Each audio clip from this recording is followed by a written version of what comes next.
Les torts sont partagés, mais à la fin, il y aura un vainqueur et un vaincu si on ne réagit pas. Non, pourquoi? Il faut pas qu'il y ait de vainqueur et de vaincu. Il faut la paix. Et cette paix est possible. Elle a été négociée à Istanbul en décembre 2022. Qui a refusé? Ce sont les Américains et les Anglais.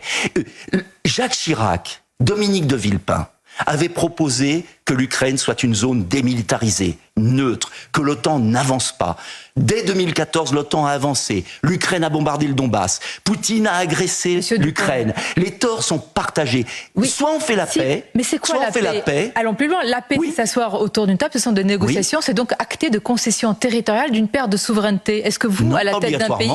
Pas obligatoirement. Il y a une paix possible s'il y a une démilitarisation de l'Ukraine, si l'OTAN reste où elle est, n'avance pas, et si on comprend dans la petite tête des Occidentaux que cette guerre est le suicide de l'Europe au XXIe siècle, fait le jeu de la Chine, la dépendance économique vis-à-vis des États-Unis et la puissance de l'islamisme à notre sud.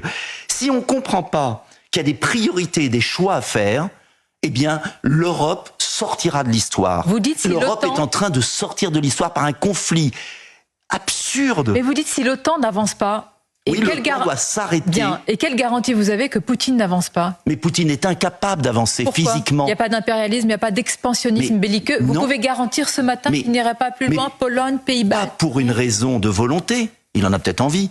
Mais pour une raison de force, il n'arrive même pas à conquérir le Donbass. Et vous croyez que face aux forces de l'OTAN gigantesques, il va agresser la Pologne? C'est une propagande folle. C'est une absurdité. Vous savez, si les États-Unis voyaient arriver au Mexique des bases chinoises, des missiles chinois, je crois qu'ils réagiraient. Si la France voyait à Monaco ou en Wallonie des bases chinoises et russes avec des missiles pointés sur Paris, je crois qu'on réagirait. Donc il y a un moment, il faut qu'on arrête ce conflit fratricide entre Slaves, entre chrétiens. Il faut qu'on voit les vraies menaces.